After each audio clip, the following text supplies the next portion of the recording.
तो फ्रेंड्स ये है इन्वर्टर एसी का आउटडोर यूनिट। आज इसकी क्लीनिंग करना सीखेंगे। अगर आप भी करना चाहते हैं तो स्टार्ट हो जाइए।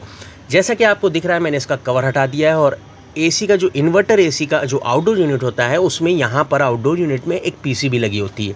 इसका बहुत ख़ास आपको ध्यान रखना है।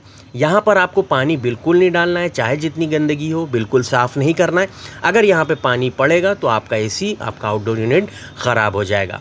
बस जो आपको ये सामने जाली दिख रही है जिसको कंडेंसर बोलते हैं, हीटिंग कंडेंसर, ये हमारा मेन होता है। जब ये गंदा हो जाता है तभी हमारे एसी में प्रॉब्लम्स आना स्टार्ट हो जाती हैं, जैसे कि कूलिंग कम होना, बार बार एसी बंद हो जाना, एसी कंप्रेसर की ट्रिपिंग होना। ये सारी चीज़ें जब भी होती हैं जब हमारा आउटडोर यूनिट का ये जो कंडेंसिंग यूनिट है ये हमारा जब गंदा हो जाता है। तो आपको पानी से इसको जितना अच्छा हो सके उतने अच्छे से क्लीन करना है और ये इस तरह से क्लीन होना चाहिए कि जब हम सामने से देखें तो इसमें आर पार हमको नज़र आना चाहिए।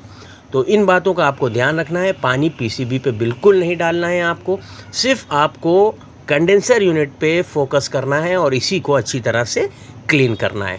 फ्रेंड्स, चैनल पे अगर नए हैं तो प्लीज़ चैनल को सब्सक्राइब कर लिएगा, वीडियो को लाइक शेयर ज़रूर करिएगा और अगर कोई भी जानकारी लेना चाहते हैं तो कमेंट में आप पूछ सकते हैं। तो आइए स्टार्ट करते हैं अपने एसी की सर्विस।